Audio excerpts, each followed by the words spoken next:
Eu pegava um radinho de pilha e pegava carrinhos de latinha de puxar e transformava em trio. Pra ser carro de som. Quando não era isso, eu inventava uma câmera, um microfone, pegava um amiguinho meu, transformava em cinegrafista, pegava outro, transformava em produtor e eu virava repórter. Ah, isso com 10, 9 anos de idade, 12. Aí, quando eu cheguei mais pra adolescência, que eu ganhei uma bicicleta, e tudo que acontecia na cidade eu ia saber, ia ver de perto, principalmente acidentes, né? Que tinham muitos. E aí era engraçado que quando eu voltava pro conjunto habitacional, são alamedas, quando eu entrava na alameda da casa da minha mãe, tinha umas 5 vizinhas, uma em cada porta esperando eu passar pra contar o que tinha acontecido. Aí do começo da rua até chegar na minha casa, que era a penúltima, eu parava na porta de cada vizinha contando como tinha se sucedido o acidente.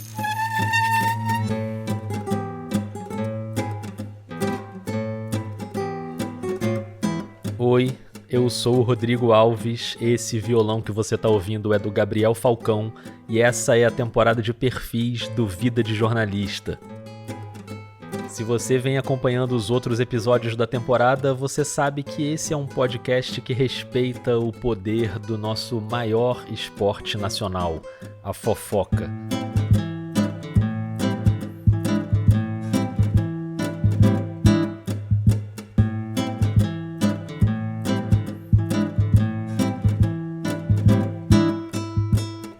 No nosso caso, a fofoca com responsabilidade, né? Porque fofoca boa é fofoca bem apurada. E era isso que a nossa convidada de hoje fazia ali no início dos anos 90, na adolescência, pilotando a sua bicicleta pelas ruas de Riachão do Jacuípe, um município baiano hoje com pouco mais de 30 mil habitantes, a quase 200 quilômetros de Salvador. Eu quero muito que você conheça a trajetória da Alana Rocha e todas as histórias incríveis que ela vai contar aqui hoje, passando pelo jornalismo comunitário, o jornalismo policial, o jornalismo popular, na TV, no rádio, na internet. Da adolescência para cá, a Alana já entrevistou vários criminosos, já se candidatou a vereadora e recebeu 16 votos, já tatuou a logo de uma emissora de TV, já investigou a aparição de uma mulher fantasma na estrada, já sofreu um atentado. Olha, dá um microfone na mão dessa mulher e pronto, pode fazer uma fila de vizinhas porque ela vai passar contando história. O Vida de Jornalista tem o selo da Rádio Guarda-Chuva. Jornalismo para quem gosta de ouvir. Eu nasci em 28 de março de 1980, na cidade de Feira de Santana. Mas foi por uma ironia do destino. Minha família, minha mãe, todos são de Riachão do Jacuípe. Mas em 80, houve uma grande enchente na minha cidade e minha mãe ficou com receio, porque a gravidez os médicos diziam que era meio arriscada. Aí ela ficou receosa de lá na cidade não ter estrutura. Quando ela fosse parir e desse algum problema, ela não ia ter como ter um suporte. Ela já pretendia morar em Feira, tinha trabalho e tudo, e acabou que eu nasci em Feira de Santana. Mas bem criancinha, eu ia passear lá na cidade, brincava no jardim, e é onde eu vivi toda a minha adolescência e a minha infância, né? Minha mãe, assim que eu completei 6 anos de idade, nós nos mudamos para lá.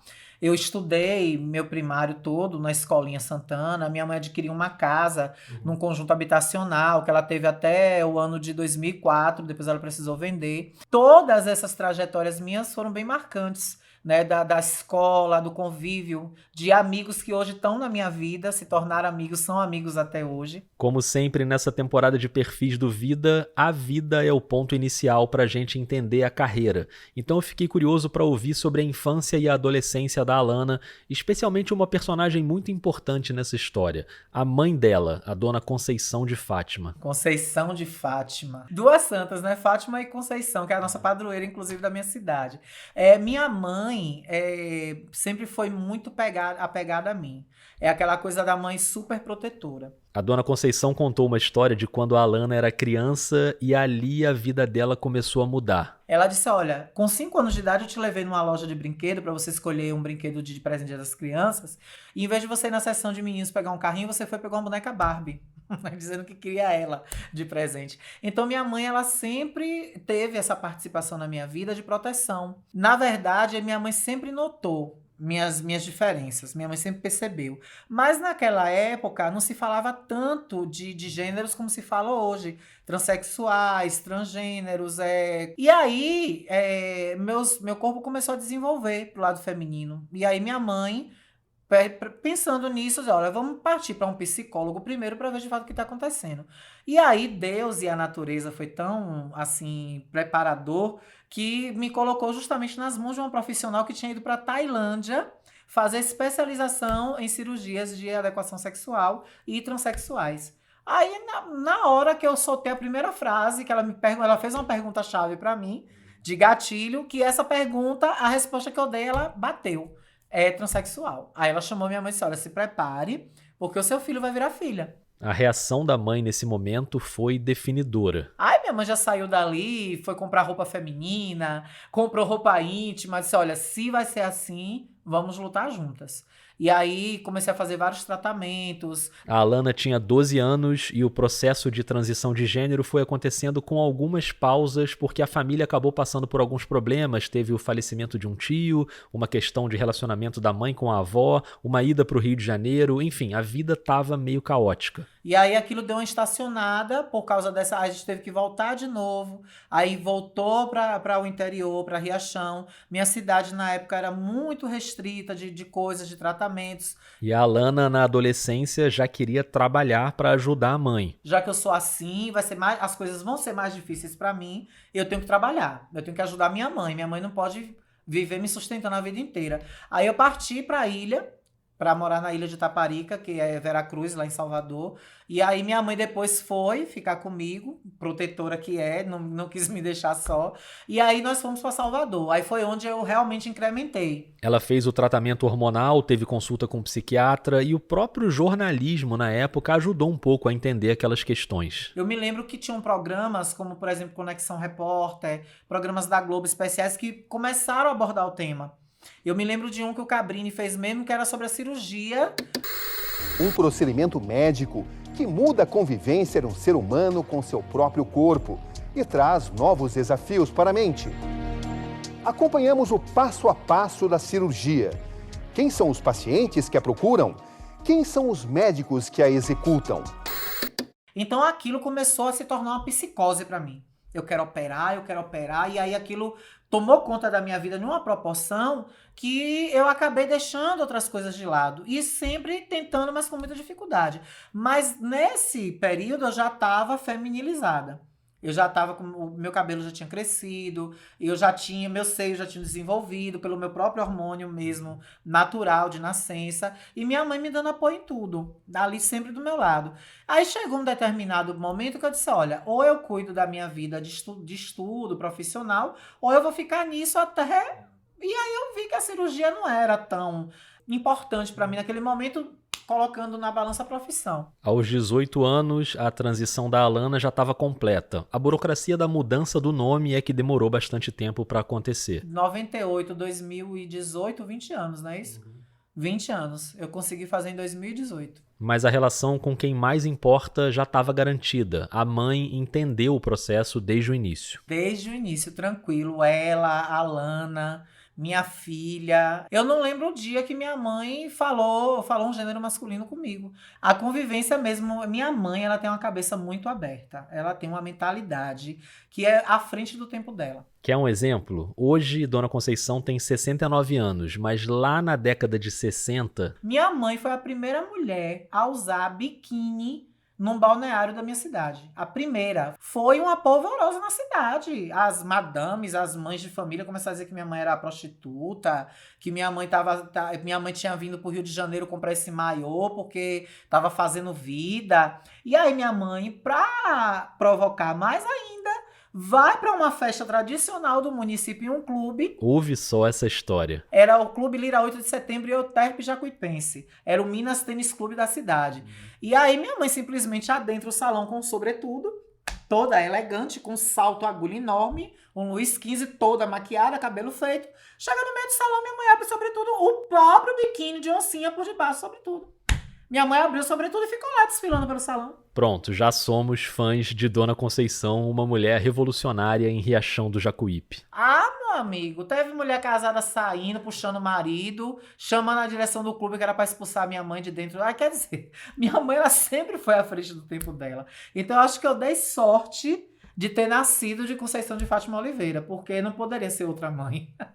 O pai ficou ausente por muito tempo e pai e filha só retomaram a relação em 2015. Nós nos reaproximamos e hoje ele tem um amor por mim. Isso aconteceu depois da formação dela em jornalismo. O pai dela teve 15 filhos e 14 nasceram homens. Inclusive, quando minha mãe estava grávida, ele queria que fosse uma menina.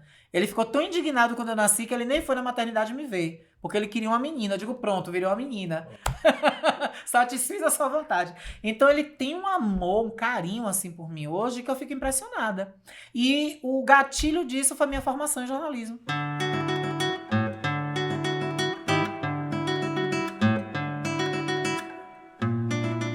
Então pronto, bora pra formação em jornalismo, porque a gente tá num podcast de jornalismo.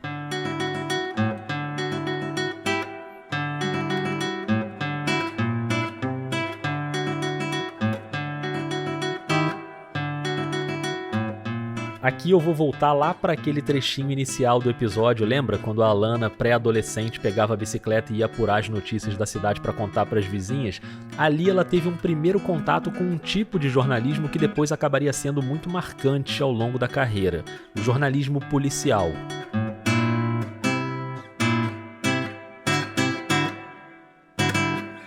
E aí, nisso, eu me lembro da primeira notícia, assim, sensacionalista de cunho policial que eu tive contato pela primeira vez. Que foi um crime bárbaro no começo dos anos 90, quando 2 homens violentaram brutalmente e assassinaram uma senhora que vivia nas ruas da cidade. Então, foi um crime realmente hediondo que chocou a cidade. E aí, abandonaram o corpo dela ao lado de uma construção. Aí eu lembro de várias pessoas indo olhar o corpo, não botaram lençol, uma coisa bem exposta mesmo, né? Então, ali foi o primeiro contato que eu tive como pessoa com a notícia policial. O que a gente chamaria hoje de um feminicídio com requinte de crueldade, né? O de estupro, com morte seguida com requinte de crueldade. E aquilo me marcou muito. Eu acho que foi ali que tocou dentro de mim, aquela luz acendeu e disse, olha, eu quero trabalhar com jornalismo. E já que a gente está aqui buscando as origens, dá para dizer que as relações com a política, com a administração pública e até com a reportagem vieram antes da faculdade de jornalismo. Olha, meu primeiro contato com reportagem foi com a rádio comunitária. Isso foi em 2008. Eu montei um carrinho de som, depois eu me enganjei na campanha, aí resolvi ser candidata a vereadora. Só que eu não tinha conhecimento nenhum na cidade, tanto que eu só tive 16 votos. Então, Identificou essas 16 pessoas? Quase, algumas. Algumas deu, né? Me chamavam na rua e diziam, olha, eu votei em você, viu? Nos 16 foi meu. Foi tal lugar. E realmente, quando eu ia lá olhar, tinha um voto lá, dizia, tá batendo mesmo. Naquela eleição, em 2008, o prefeito que ganhou tinha um envolvimento com uma rádio comunitária e a Alana foi trabalhar lá. E aí, querendo essa coisa de jornalismo, eu já escrevia para um site chamado Kalila Notícias. Eu disse, por que a gente não bota lá o tradicional na cidade, fazer programas pela manhã? Faziam programas de manhã. Por que a gente não bota um noticiário meio-dia? Nenhuma rádio da cidade tem noticiário meio-dia. E muita gente vai para casa almoçar e o rádio só música. Ela convenceu o diretor da rádio a criar um programa de noticiário na hora do almoço. E aí criou a Revista Gazeta. Eu e uma outra locutora chamada Débora Marques. A gente fazia nessa modalidade de revista mesmo, lendo o site, essas coisas. Até que eu comecei a focar muito no local. E aí, Débora, como ela se identificava mais com musical, ela não se identificava com jornalismo, ela acabou saindo e eu fiquei sozinha. Aí foi quando, inspirada em Márcia Goldsmith, que eu sou apaixonada, né? Hora da Verdade, programa da Márcia. Segurar que eu sou homem, eu quero o meu resultado. Paramos no beijo, não precisa ver mais. Não, porque eu quero ver ajoelhou, tudo, tem que Márcia. rezar, beijou, tem que... Não, eu quero ver tudo. Será, Márcia, que ela tá me caindo? Ele só eu quero sabe? a conclusão da detetive. Senhor Jaime, desculpe me falar, o senhor usou bastante chifre mesmo, viu? Tá vendo? Pancadaria, sensacionalismo. Aí eu digo, olha, inspirado em Márcia, vamos mudar o nome. De Revista Gazeta, ele se tornou Hora da Verdade. E aí eu comecei a fazer matéria de polícia, acidente e pau mesmo. Só que aí A rádio tinha um político por trás. O que foi que aconteceu?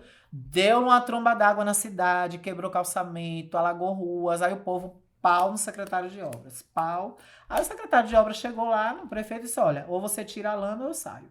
Quem você prefere?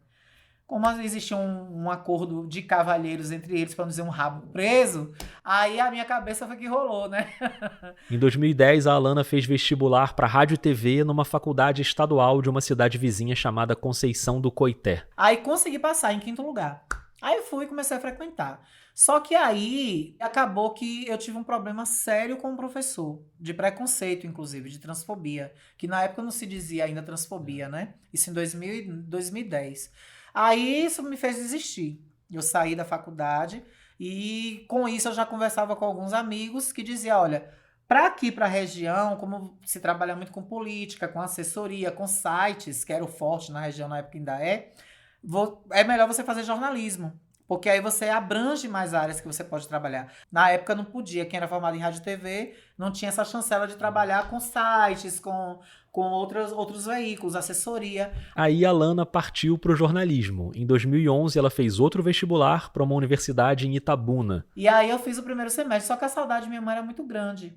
Minha mãe é funcionária da prefeitura, da cidade efetiva, não tinha como largar tudo novamente para ir atrás de mim, né? Eu queria, né, que ia ser um sacrifício para ela, a aposentadoria dela, tudo isso. Eu digo, olha, minha mãe, vamos tentando manter. Só que a saudade foi grande. Minha mãe estava sozinha, minha avó acabou morrendo nesse período, faleceu, minha mãe ficou muito fragilizada. Eu disse, olha, eu vou voltar. Em 2012, ano de eleição, ela trabalhou com assessoria de política e transferiu o curso para Feira de Santana, na Faculdade Anísio Teixeira. Eu só tenho, assim, maravilhas para falar dali. A turma, primeiramente, os professores, e eu me lembro de um fato que o Adailton, que ele é um dos diretores, assim que eu cheguei, que ele viu minha matrícula, que ele soube que se tratava de uma mulher trans, foi uma das primeiras mulheres trans da instituição, na época, ele me chamou na sala dele e disse, olha, aqui quem manda é você. Se alguém te olhar torto, você venha para minha sala imediatamente que nós vamos tomar providência. As provas, as chamadas, tudo dentro da sala é com seu nome social. O banheiro que você vai usar é o feminino. E ai de quem ache ruim, ai de quem lhe dê uma piadinha. Tô lhe dizendo, eu sou a sua pilastra aqui. Você é muito importante e nós queremos que você aqui estude com motivação. Gente, eu saí da sala dele chorando. Eu saí chorando da sala, eu fiquei muito emocionada com isso.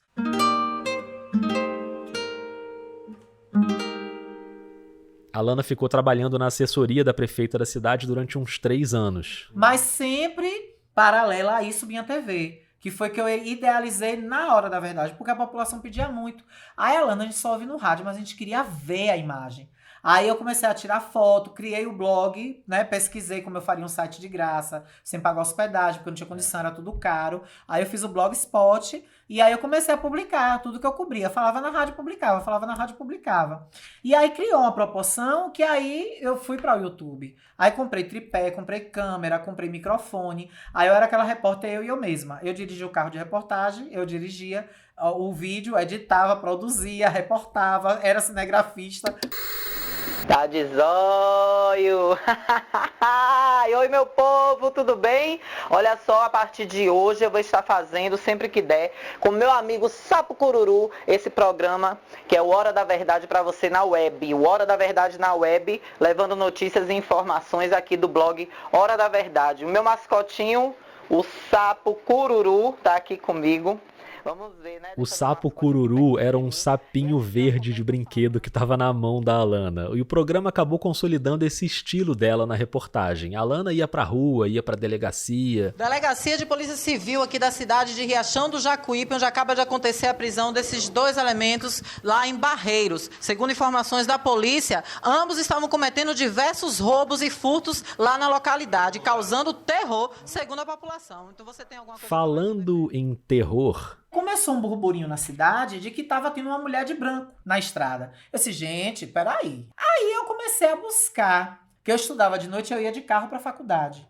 Aí eu sempre chegava na minha cidade por volta de 10h30, 11 horas, que a Feira de Santana fica a 80 quilômetros. De noite a estrada era mais tranquila, aí eu fazia uma meia hora de carro, no meu carro. Aí eu cheguei e me deu um estado de, rapaz, eu vou lá no lugar que esse povo tá dizendo que essa mulher tá aparecendo. E ela foi para investigar seriamente. A Alana é espírita kardecista e ela foi lá pro lugar onde o pessoal dizia que a mulher estava aparecendo. Quando eu cheguei, eu senti uma coisa assim super forte. Arrepios. Não vi nada, mas senti muita coisa. Digo, olha, tem uma verdade aí. Nisso, uma fonte me revelou que uma mulher evangélica que repudiava veementemente essa coisa de ter vida após a morte, teria tido contato com esse espírito. Aí o povo pau, aí eu disse, eu vou na casa dessa mulher.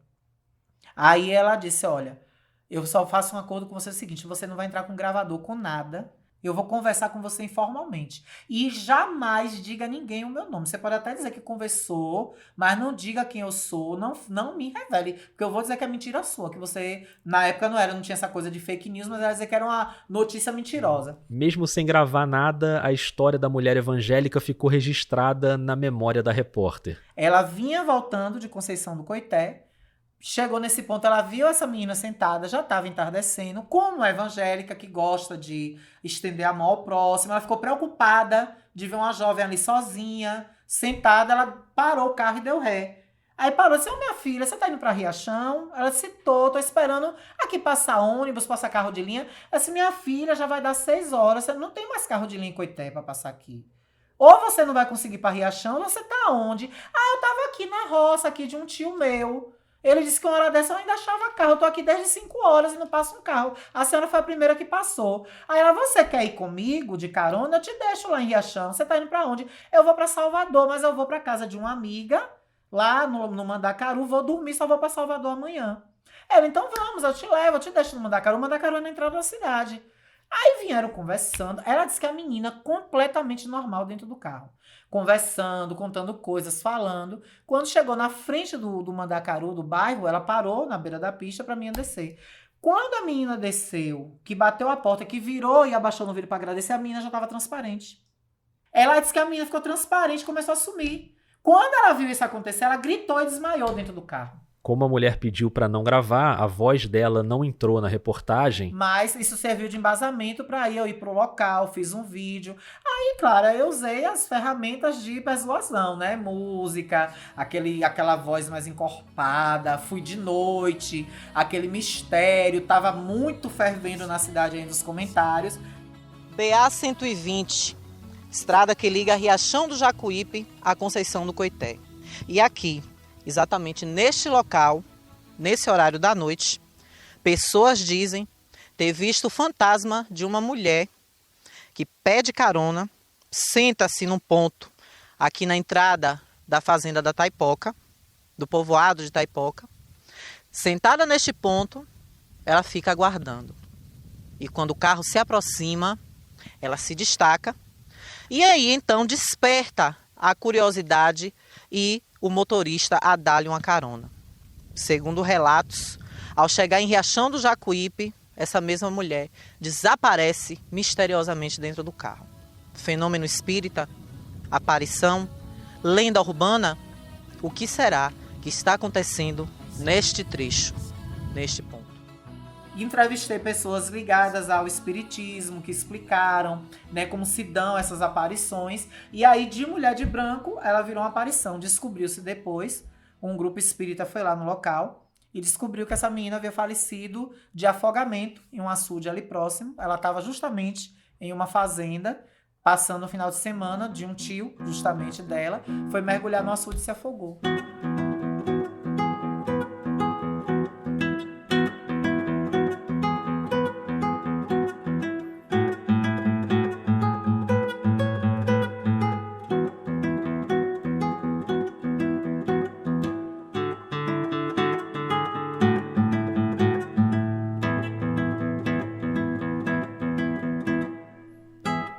A A história da mulher de branco na estrada teve uma repercussão enorme na internet e acabou ajudando a Alana a realizar um sonho que era trabalhar na televisão. Sempre que eu ia em Salvador, eu saía batendo na porta de todas as TVs, porque assim, eu sou apaixonada por televisão. E ali em 2017, aquela história de suspense na estrada chamou a atenção da TV Aratu, a afiliada do SBT na Bahia.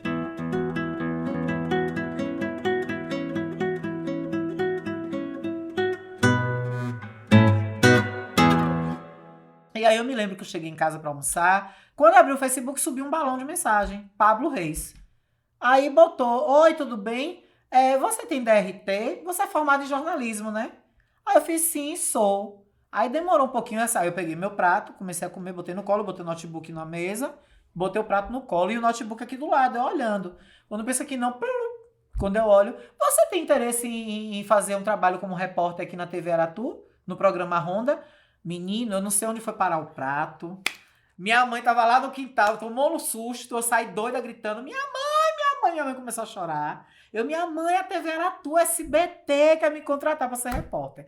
Aí foi uma emoção enorme. E aí eu fui pra Salvador, por cima de pau e pedra. Botei umas mudas de roupa, fui pro salão fazer o cabelo, pra chegar mais apresentável, bonita. Chegou em Salvador numa quinta e quando foi na sexta já saiu com a equipe do programa Ronda, com o apresentador Murilo Vilas Boas, que tava pra sair de férias. A Alana ia cobrir as férias do Murilo. Quando eu cheguei na delegacia, tava chegando uma situação, e aí ele simplesmente pegou o microfone e me deu: vá, se vire.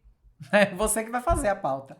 Aí eu comecei, plano sequência, né, falando. Aí, como eu já assistia, conhecia como era o programa Ronda, eu aí comecei a fazer no estilo deles mesmo, que eles falam lá na bruxaria. Aí pronto, o cinegrafista, quando terminou, o cinegrafista tava encantado. Porra, ela parece que já é do programa, que já fazia, porque eu assistia vocês, né? Aí foi maravilhoso. Aí na segunda-feira, dia 10 de abril de 2017, foi a estreia oficial na TV aberta e na página do Facebook. Olha só esse momento, ela no estúdio ao lado do Murilo. Ela é a Alana Rocha. Eu tô saindo de férias hoje, vou ficar 20 dias descansando aí, não é, meu querido? E ela vai me substituir à altura, no padrão. Alana Rocha, quem é você? Olhe pra câmera, se apresente, porque a partir de agora você é da família Ronda, é irmã. Se apresente aí, vai, mulher, o estúdio é seu. Boa tarde, meu povo lindo dessa Bahia maravilhosa. Boa tarde, telespectadores do Ronda, da TV do Galinho. A Alana Rocha é uma mulher que sonha, que luta e que avançou uma grande barreira graças a essa grande oportunidade do SBT e da TV Aratu. Porque eu sou a primeira mulher trans do Brasil trabalhando no jornalismo de uma TV aberta. Chega mais perto aqui, ó. A Alana é a primeira mulher trans. O sonho estava realizado e naquele mesmo dia já teve matéria dela na rua também. Naquele estilo, né? Aqui o Galo canta e canta cedo aqui na TV Aratu, base do GERC aqui em Salvador, e a semana já tá começando com força. Tá aqui comigo, ó, o Manuel... Aí foi assim incrível, não nego que subiu um pouco o ego também, né? Aquela coisa de ver todo mundo reconhecendo e tudo, que não é tão negativo, mas é uma coisa assim meio complicada, né? O ego, às vezes a gente quando deixa dominar, sobe um pouco pra cabeça, e eu tive um pouco desse erro também. Aí foi maravilhoso. Você ouviu a Alana falando na reportagem que o galo canta cedo. É que o símbolo da TV Aratu é um galo desenhado com o fundo nas cores do arco-íris. E ela não pensou duas vezes, mandou fazer uma tatuagem. Eu tive a ideia porque o primeiro símbolo eu acho lindo, que é um galinho, né? O colorido de arco-íris também, que são as cores LGBTQIA+. Aí eu disse, olha, nada mais justo do que, foi minha primeira oportunidade. Foi a primeira casa que abriu as portas pra mim, eu quero eternizar isso em mim, de alguma forma. Levou uma manhã, a gente fez até hoje, ela tá aqui. Eu quero até acender ela de novo, porque a tatuagem com o tempo ela vai apagando, né? Eu quero acender de novo e eu quero que ela fique aqui comigo pro resto da minha vida. Na cobertura local, a Alana ia muito pras delegacias, aquela coisa dos programas policiais, né? De entrevistar quem foi preso, mas no caso dela, sempre com uma preocupação ali com os direitos humanos. E essa preocupação com os entrevistados, ela levava pra fora do ar também. Ah, eu sempre levava. Assim, quando era um crime muito brutal, eu evitava ter esse contato. Mas a maioria das vezes era um cara preso com uma quantidade de drogas, era preso roubando, roubo de carro, furto. Aí quando eram essas pessoas, eu puxava muito para esse lado. Quando terminava o ao vivo, aí eu perguntava, pô, velho, sua mãe? Porque eu tinha essa coisa da saudade da minha mãe, dela estar no interior e eu estar lá. E aí aquilo, eu sentia aquele apego, aquela falta da minha mãe. Aí a primeira coisa que eu perguntava era por mãe. E sua mãe? Aí pronto. Alguns abriam um berreiro. Meu Deus, minha mãe, minha mulher com minha filha. Eu dizia, então por que você não toma juízo, rapaz? Sai disso. Mas a maioria das vezes era isso. É o que foi que aconteceu uma vez. Eu tava no supermercado lá, que é atacado. E aí eu tava no corredor. Aí um rapaz me abordou. Olhou pra mim bem sério. Falou, você se lembra de mim? Aí eu disse, não tô muito lembrada não. Você me entrevistou na 16ª com a doutora Selma. Eu fui preso por roubo. Eu roubei uma farmácia, mão armada. Você não lembra de mim? Agora ele falou num tom assim tenebroso. Eu digo, pronto, vai me matar aqui. Lascou. Aí eu disse, eita porra. Aí ele foi e fez, posso te dar um abraço? Eu digo, pronto, é agora. Ele vai me abraçar e vai dar a punhalada pelas costas. No abraço ele vai dar um bote. Aí ele começou a chorar. Ele, cara, sabe o que eu tô fazendo aqui? Aí foi no corredor, chamou a menina. Vem cá, amor. Amor, corre, vem cá. Aí veio a mulher com um carrinho. Com um cantinho com coisinhas de bebê e o carro cheio de fardo de cerveja e de água mineral. Ele, ó, isso aqui eu estou comprando para minha guia. Eu passei a vender cerveja, latinha e festa na praia. Onde eu achar, eu paro, boto meu isopor e vendo. Por causa daquilo que você me falou, que eu pensasse na minha mulher aqui, ó, ela, na minha filha que tá em casa e na minha mãe. Minha mãe é louca por você. Nossa, ele dizer as palavras que você não me espinzinhou, você não me agrediu, você perguntou que eu precisava responder para me defender e depois, quando terminou ao vivo, você teve a dignidade de me dizer algumas palavras de conforto e me motivar a sair disso, e me motivou. Cara, aquilo me deu uma coisa assim, sabe? Incrível. Eu não sei nem o que dizer daquele momento que eu tive dentro daquele supermercado com aquele menino.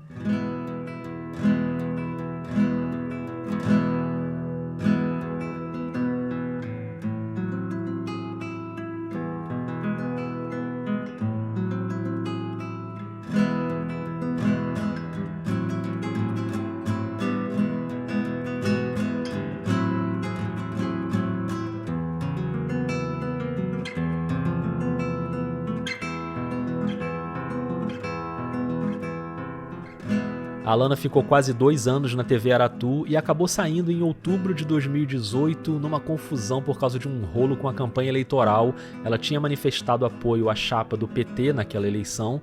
Eu achava que por eu ter aquela visibilidade que eu levava também para a emissora, que eu não era insubstituível, eu achava que eu ia, que eu era indispensável para a TV, o ego, que eu falei agora há pouco.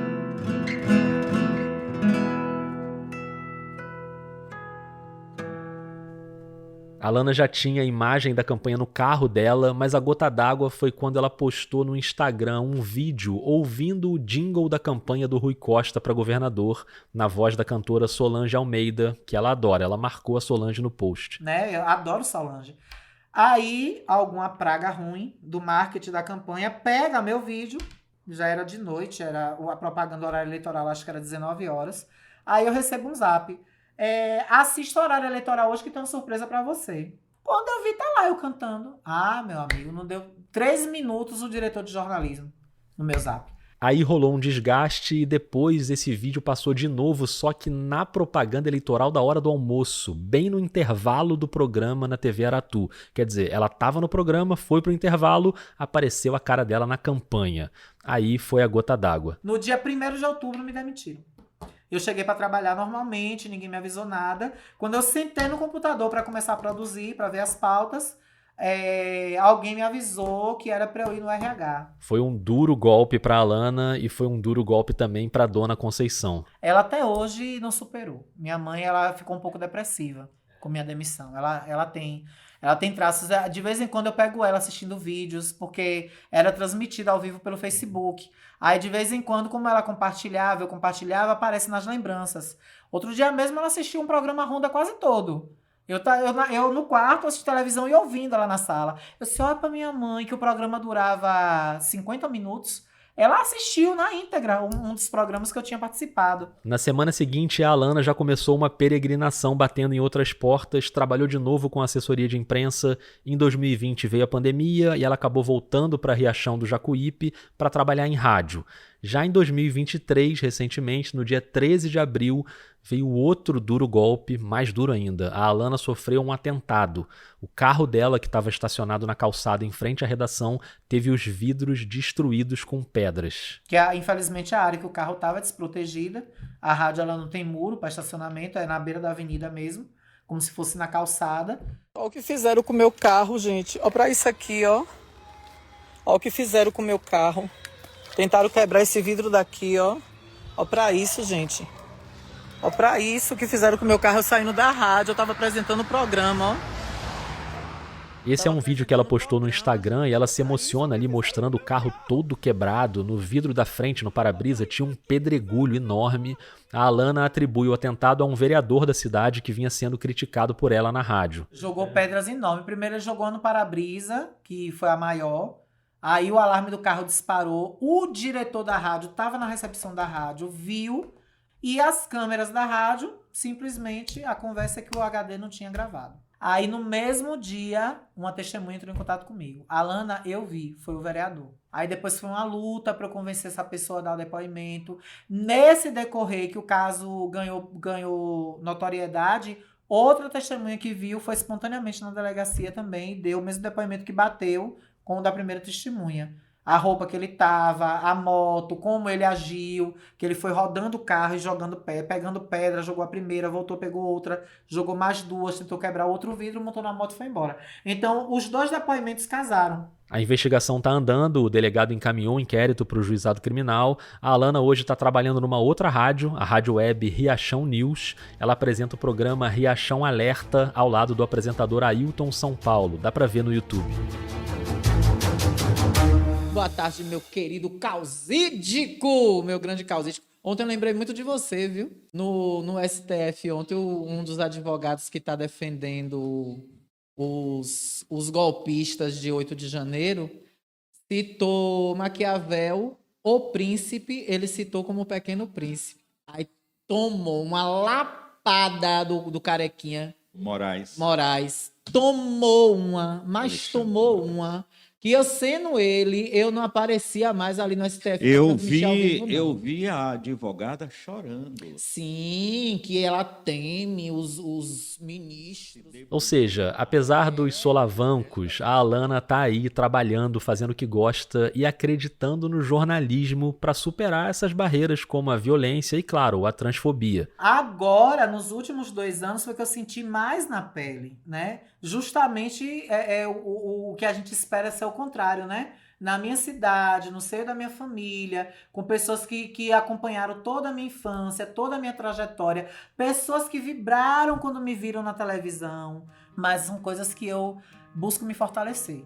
Eu crio, eu digo assim, são pedras que eu crio meus alicerces, os alicerces de um castelo.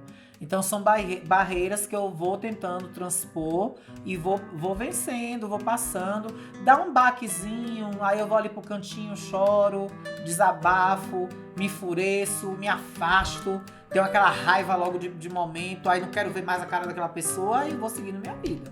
E a gente não pode parar, estagnar de jeito nenhum. Se entregar jamais, nunca. Pelo contrário, eu quero é fortalecimento.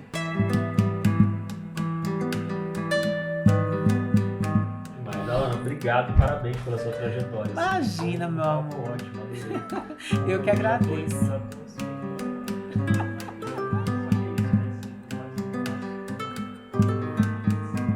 Eu sou o Rodrigo Alves, esse violão que você está ouvindo é do Gabriel Falcão e essa é a temporada de perfis do Vida de Jornalista, com mais um episódio que mostra como as nossas escolhas na profissão estão diretamente ligadas à nossa trajetória de vida, ao nosso olhar para o mundo. Então eu agradeço demais a Alana Rocha por ter dividido com a gente essas histórias.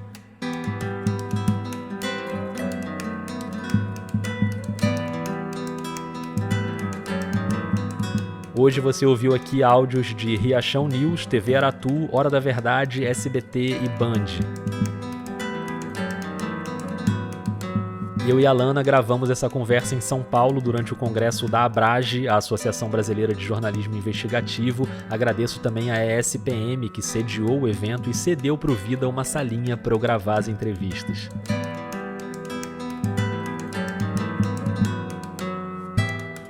A viagem para São Paulo só foi possível por causa do financiamento dos ouvintes. O Vida completou 5 anos e continua sendo um podcast totalmente financiado pelos ouvintes. Eu sei que eu sempre falo sobre isso aqui, não sei se essa parte te interessa tanto, mas para mim é muito, muito importante. Se você acredita no Vida e quer que esse projeto continue, eu te peço para considerar um apoio mensal a partir de R$5. É só buscar por Vida de Jornalista em uma dessas plataformas, Orelo, Catarse ou PicPay, ou pelo Pix com as doações pontuais. A chave é o e-mail podcastvidadejornalista@gmail.com.